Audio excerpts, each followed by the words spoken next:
Nếu bạn muốn gặt hái sự phát triển, bạn phải bắt đầu bằng cách nghiêm túc hoàn thành các nhiệm vụ nhỏ trong tay. Bắt đầu với việc chạy bộ 1 km và bắt đầu với việc đọc một cuốn sách. Bạn muốn trở thành người như thế nào và bạn muốn sống một cuộc sống như thế nào tùy thuộc vào mọi quyết định của bạn.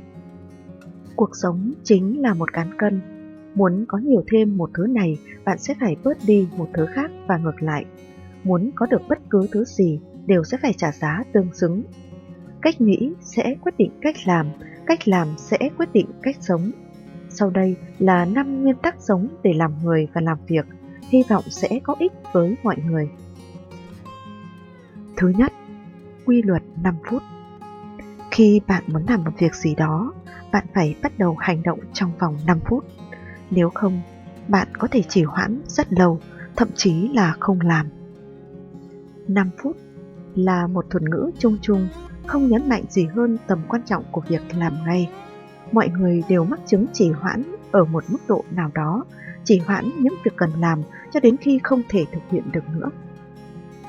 Ví như, khi chuông báo thức reo vào buổi sáng, bạn đã tắt nó đi và ngủ một giấc tiếp, hay nằm trên giường trước khi đi ngủ và nghịch điện thoại di động, và không bao giờ viết bài trước thời hạn. Sự trì hoãn và lười biếng khiến chúng ta mất tự tin và tinh thần chiến đấu, và chỉ bằng cách hành động ngay lập tức, chúng ta mới có được cuộc sống như ý muốn. Dù là rèn luyện thân thể hay học kỹ năng, chỉ những người giỏi hành động mới có thể kiểm soát cuộc sống của chính mình. Thứ hai, quy luật nhào bột. Một người mạnh mẽ thực sự gặp phải những thất bại, anh ta không tuyệt vọng, khuất phục hay hối hận mà bỏ cuộc, mà coi những thất bại này như nước hòa vào bột. Trong quá trình trộn nước, anh ta phải không ngừng nhào nặn, tăng sự dẻo dai của bột. Kỳ thực trong cuộc sống, khó khăn giống như sóng biển, không phải cứ hết đợt sóng này đến lần khác sẽ lặng sóng, mà là hết đợt sóng này đến đợt khác, đặc biệt là thử thách đối với con người. Chỉ bằng cách mỉm cười chiến đấu với những thất bại, coi vấp ngã là điểm báo trước, coi thất bại là chất dinh dưỡng, bạn mới có thể ngày càng dũng cảm hơn và trở thành người chiến thắng trong cuộc sống. Thứ ba, quy luật để ý. Thứ gì càng để tâm càng dễ mất đi, trong lòng càng khao khát lại càng dễ bỏ lỡ. Vì quá quan tâm nên không thể buông bỏ, vì quá ham muốn nên hoảng sợ. Trong cuộc sống, nhiều vấn đề khiến chúng ta bận tâm, vì chúng ta ôm giữ mọi thứ quá chặt chẽ và quá quan tâm đến những điều được và mất. Bình tĩnh đón nhận, bình tĩnh mất đi, để tự nhiên diễn ra và thoải mái với hoàn cảnh. Tất nhiên, không quan tâm không có nghĩa là không làm gì, mà là một thái độ sống cởi mở và sáng suốt.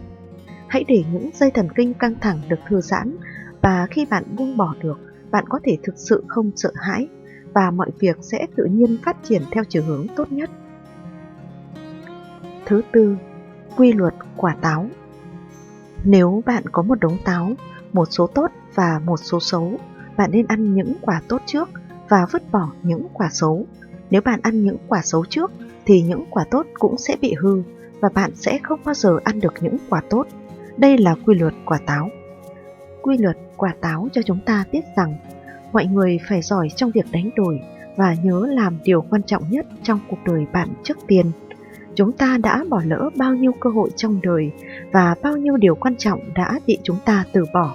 Mỗi giai đoạn có những mục tiêu khác nhau. Tìm ra điều cốt lõi và quan trọng nhất lúc này là kỹ năng và khả năng lớn nhất của một người. Thứ năm, quy luật tích lũy. Nhiều người từng mơ ước làm ăn lớn, nhưng trên thực tế, việc nhỏ tích góp lại thành việc lớn. Thành tựu lớn nào cũng là kết quả của tích lũy. Đây là quy tắc tích lũy.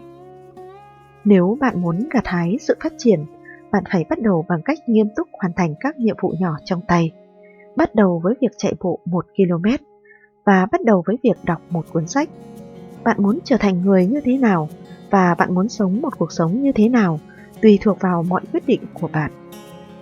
Không bao giờ là quá muộn để bắt đầu bất cứ điều gì, và mỗi bước trên đường đời đều có giá trị.